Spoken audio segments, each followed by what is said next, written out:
Praise the Lord. जय मसीह की। प्रभु यीशु तुहानू बहुत सारी बरकत बहुत सारी आशीष प्रदान करे। जी जो ठीक ठाक हो, मैं दुआ करता हाँ कि तुसी ठीक हो। बुरे दिनों के भी परमेश्वर तुहानू संभाल के रखी बैठा है। परमेश्वर का बहुत बहुत धन्यवाद करने योग्य है। परमेश्वर से उसका धन्यवाद करना है। तो पिछली वीडियो च देखा सी कि किस रीति नाल असीं परमेश्वर के प्रभु यीशु के चेले बनना है। परमेश्वर के वचन के द्वारा, परमेश्वर की आज्ञा के द्वारा चेले बनना। और चेलियां दे जिसने पुरानी पिछली वीडियो देखी है तो जरूर उसको समझ आ गई कि यीशु के चेलियां के की काम सी और अजकल के चेलियां के की काम ने। असी किस रीति के इन्होंने चेलियां के उन्होंने चेलियां फर्क देख के और अपने आप को सिद्ध करना है। सो आइए असी दोबारा भी असी वचन के वाल चलांगे। मती की किताब, मती नए नियम की पहली किताब, मती की किताब उसका 13 अध्याय की पहली आयत तो बीज बोने वाले का दृष्टांत टाइटल है इसका। आगे बढ़ेंगे।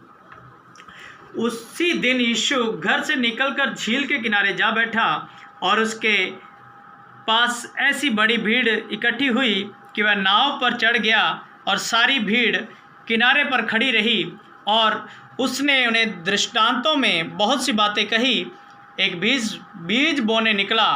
देखो अजीजो, लिखा है यीशु मसीह को बहुत बड़ी भीड़ आई, बहुत ज़्यादा भीड़ आई। मैं कहना अजकल साढ़े किसी भी पास्टर को इन्नी भीड़ नहीं होएगी जिन्नी भीड़ यीशु मसीह को आई, क्योंकि यीशु मसीह प्रतिदिन भीड़ा के गल करते हुए लिखा है बहुत सारे दृष्टांतों में बातें की। बहुत सारे दृष्टांत कहता सी अपनी कलीसिया के नाल। प्रभु यीशु मसीह बहुत सारे लोगों के गलबात करता सीगा। उन्होंने दृष्टांत दे विच और दृष्टांत इधर समझाता सी कि वो चेले पूरी समझ पान, पर वो चेले उसको नहीं समझते सी क्योंकि उन्होंने आत्मा नहीं सी। और यीशु ने कहा जब आत्मा तुहाडे उतरेगा तो तुहानू वो गल्लां सिखाएगा जो मैं तुहानू दसियां ने। जो गल्लां यीशु मसीह ने साडे अपने चेलियां रहिंदे होए कीतियां उही गल्लां सानू सिखा रहा है प्रभु।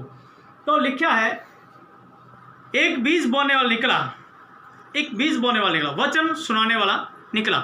वचन सुनाने दे लई पिंडां विच, शहरां विच, गलियां मुहल्लियां विच और रस्तियां विच भी वचन सुना रहे हैं। वचन की है, बोते समय कुछ बीज मार्ग के किनारे गिरे और पक्षियों ने आकर उन्हें चुग लिया। बहुत सारे बीज रस्ते च गिर गए, पक्षियों ने आकर उन्होंने चुग लिया।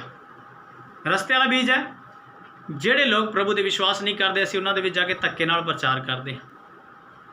और बीज तो पक्षी चुरा के लैंदे ने, पर वो परमेश्वर के लोगों ते आफती के कारण बन जाता। वो लोग वो विरोध में खड़े हो जाते हैं। फिर लिखा है कुछ बीज पथरीली भूमि पर गिरे जहाँ उन्हें बहुत मिट्टी ना मिली और गहरी मिट्टी ना मिलने के कारण वे जल्द उगाए। कुछ जल्दी देना, जल्दी विश्वास करते हैं, जल्दी विश्वास छेती देना। हाँ मैं प्रभु यीशु को ग्रहण कर ला, मेरा मुक्त उद्धार करता है, थोड़ा जा दुख है, थोड़ा जा दुख, और छड़ के यीशु मसीह कौन सानू नहीं पता, दौड़ गए और यीशु मसीह कदे भी मुड़ के याद नहीं किया। फिर क्या लिखा है, पर सूरज निकलने पर वे जल गए और जड़ ना पकने का सूख गए। जब उन्हें थोड़ी जी मुसीबत आई भज के दौड़ गए परमेश्वर के वचन तो, फिर दोबारा परमेश्वर के वचन के नहीं आए। और फिर कहते हैं यीशु मसीह नूं असीं मनते सी, सानू बहुत सारियां बड़ा दुख आया, सानू कोई फायदा नहीं होया, तो असीं विश्वास नहीं किया। विश्वास करना जरूरी है। फिर लिखा कुछ बीज झाड़ियों में गिरे और झाड़ियों ने बढ़कर उन्हें दबा डाला, पर कुछ बीज अच्छी भूमि पर गिरे और फल लाए। की लिखा है कुछ बीज झाड़ियां, झाड़ियां रिश्तेदार, जात पात और ये साडा समाज झाड़ियां ने। ये सानू कहते तुसीं किहनूं मनन लग गए। जब असी अपने गुरुओं नूं मनदे सी उस टाइम कोई नहीं है सानू कोल कि तुसीं क्यों मनदे ने, दुखी हो तो तुहानूं कोई होर दस्सी कुछ नहीं आंदा सी। पर जब यीशु मसीह दे वाल आए तो लोग कहण लगे तुसीं भाई किहनूं मनन लग गए, की करन लग गए तुसीं, किधरों। अजीजो असी इदां दे लोगों में फस गए, असी एवें बुराइयां में फस गए कि असी सोचते हैं कि साडे रिश्तेदार की कहणगे, तुसीं ईसाई बन गए, तुसीं मुसलमान बन गए, तुसीं अंग्रेज। सानू अंग्रेज तो कोई कहता ही नहीं, ईसाई तो मुसलमानों ही रखते हैं। परंतु परमेश्वर का आत्मा सानू दसदा है कि वह सानू राजियां का बेटा बेटी बनाता है। और तियां पुत्र सानू ने राजियां दे बनाए ने। असी ना कोई हिंदू बने, ना असी अंग्रेज बने, ना असी मुसलमान बने, ना असी ईसाई बने, असी सिख नहीं बने, असी कुछ नहीं बने, असी उस राजियां की औलाद बने। पहला रीजन परमेश्वर लोग। फिर की लिखा है कुछ बीज अच्छी भूमि पर गिरे और फल लाए, कोई 100 गुना, कोई 60 गुना, कोई 30 गुना। जिसके कान हो वो सुन ले, जिसके कान हो वो सुन ले।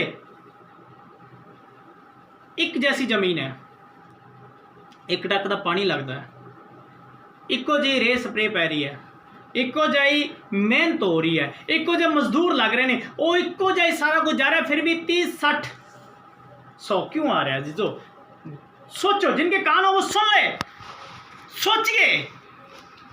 परमेश्वर ਨੂੰ ਪਤਾ ਸੀ ਅਸੀਂ ਇੱਕ ਦੂਜੇ ਨੂੰ ਨੀਵਾਂ ਦਿਖਾਉਣ ਦੇ ਲਈ ਆਪਣੀ ਚਰਚ ਦੀ ਬਲੇਸਿੰਗ ਦਿਖਾਉਂਦੇ ਹਾਂ। ਸਾਡੀ ਚਰਚ ਦੇ ਨਾਮ ਹੀ ਅਜੀਬ ਹੁੰਦੇ ਨੇ, ਹੀਲਿੰਗ ਮਿਨਿਸਟਰੀ, ਆਤਮਿਕ ਮਿਨਿਸਟਰੀ, ਜੀ ਹੋਰ ਮਤਲਬ ਕੁਝ ਗਲੋਰੀ ਮਿਨਿਸਟਰੀ, ਮਤਲਬ ਕੀ ਅਸੀਂ ਨਾਮ ਰੱਖਦੇ ਹਾਂ। ਮੈਂ ਇਸ ਦੇ ਵਿੱਚ ਕੁਝ ਨਹੀਂ ਕਹਾਂਗਾ ਕਿਉਂਕਿ ਉਹ ਤੁਹਾਡਾ ਦਰਸ਼ਨ ਹੈ, ਤੁਹਾਡਾ ਪਰਮੇਸ਼ਰ ਦਾ ਦਿੱਤਾ ਹੋਇਆ ਤੁਹਾਨੂੰ ਨਾਮ ਨੇ, ਉਹ ਤੁਸੀਂ ਆਪਣੀ ਮਰਜ਼ੀ ਰੱਖ ਸਕਦੇ। ਪਰ ਮੈਂ ਤੁਹਾਨੂੰ ਇਹ ਕਹਿਣਾ ਚਾਹੁੰਦਾ ਹਾਂ ਕਿ ਅਸੀਂ ਇੱਦਾਂ ਦੇ ਨਾਮ ਰੱਖ ਕੇ ਵੀ ਅਸੀਂ ਲੋਕਾਂ ਨੂੰ एकत्रित ਕਰਦੇ ਹਾਂ, ਇਕੱਠਾ ਕਰਦੇ ਹਾਂ। सामर्थिक प्रार्थना हो रही है, सामर्थिक आशीष, सामर्थिक ਅਸੀਂ ਹੀਲਿੰਗ ਕਰ ਰਹੇ ਹਾਂ। ਤੁਸੀਂ ਸਾਮਰਥਿਕ ਹੀਲਿੰਗ ਕਰਦੇ ਹੋ, ਅਸੀਂ ਕੀ ਕਰ ਰਹੇ? ਅਸੀਂ ਤਾਂ ਸਾਮਰਥਿਕ ਹੀਲਿੰਗ ਕਰ ਰਹੇ ਹਾਂ। ਜਾਂ ਪਰਮੇਸ਼ਰ ਤੁਹਾਨੂੰ ਸਾਮਰਥ ਦੇ ਰਿਹਾ, ਸਾਰਿਆਂ ਨੂੰ ਸਾਨੂੰ ਸਾਮਰਥ ਦੇ ਰਿਹਾ।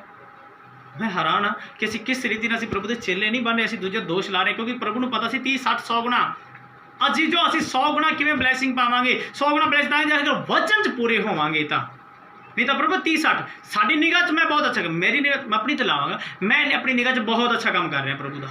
मेरे रीज़न है कि मैं अपने आप को 100 गुणा मान रहा प्रभु के विच। पर इंसाफ तो उसने करना है, न्याय उसने करना, उसने दसना है मैं 30 है 60 हाँ। क्योंकि झाड़ियाँ, रस्ता और पथरीली भूमि छड़ दो, साढ़े वचन इको वचन लास्ट एक ऐत विच 30, 60 क्यों आ गया, ये देखा। ਅਸੀਂ तो मैं तुहानू एक होर वचन की गल करांगा, मती की किताब ਉਹਦਾ 28 ਦਾ 20 तो पढ़ांगे सी, लास्ट आयत पढ़ांगे। और उन्हें सब बातें जो मैंने तुम्हें आज्ञा दी है मानना सिखाओ। प्रभु यीशु मसीह ने क्या वो गल्लां मननियां सिखाओ जो यीशु मसीह ने आज्ञा दी है। साडे लोग वो गल्लां नहीं सिखा रहे यीशु मसीह दी आज्ञा दित्तियां, अज होर ही गल्लां आ रही ने, अज होर ही भविष्यवाणियां हो रही ने, ऐसी भविष्यवाणी हो रही कपड़ियां दा रंग।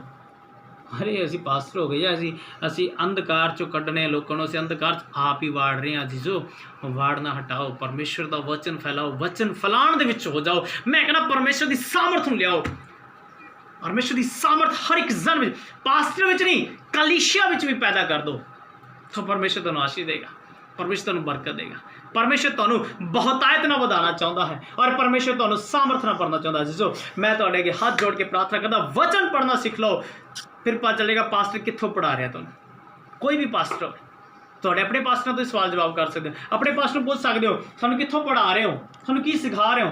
तुहानूं बाइबल पढ़नी आनी चाहिए है, खास करके कलीसिया नूं बाइबल पढ़नी आनी चाहिए है। पास्टर तो बाइबल पढ़ते नहीं, पढ़ते हैं तो प्रचार करते हैं। हम पता नहीं कोई केड़ी बाइबल चो कर रहा है, कोई केड़ी बाइबल चो प्रचार कर रहा है, कोई मैं क्या जिस तरह बाइबल दे विच कोठियां कारां धन दौलत का कुछ वर्णन नहीं है तो ਉਹਦਾ प्रचार करते हैं, सानू नहीं पता कितों करते हैं। पर मैं कहना अजीजो परमेश्वर के लोगों सानू बाइबल पढ़नी आनी चाहिए है। अगर तुहानूं कलीसिया दे विच बाइबल पढ़नी आती है तो तुसीं परमेश्वर का धन्नवाद कर सकते। प्रभु के नाम में प्रभु तुहानूं बहुत सारी बरकत दे, बहुत सारी आशीष प्रदान करे। असीं रेगुलर तुहाडे सारे लई प्रार्थना कर रहे हैं और परमेश्वर के नाम से तुहानूं वधा रहे हैं। और असीं मैं चाहना हाँ कि तुसीं परमेश्वर दे विच होर वधो और प्रभु तुहानूं 30, 60 नहीं 100 गुना ब्लैसिंग करे। प्रभु यीशु मसीह के सामर्थ्य नाम में प्रेज द लॉर्ड, जय मसीह की, आमीन।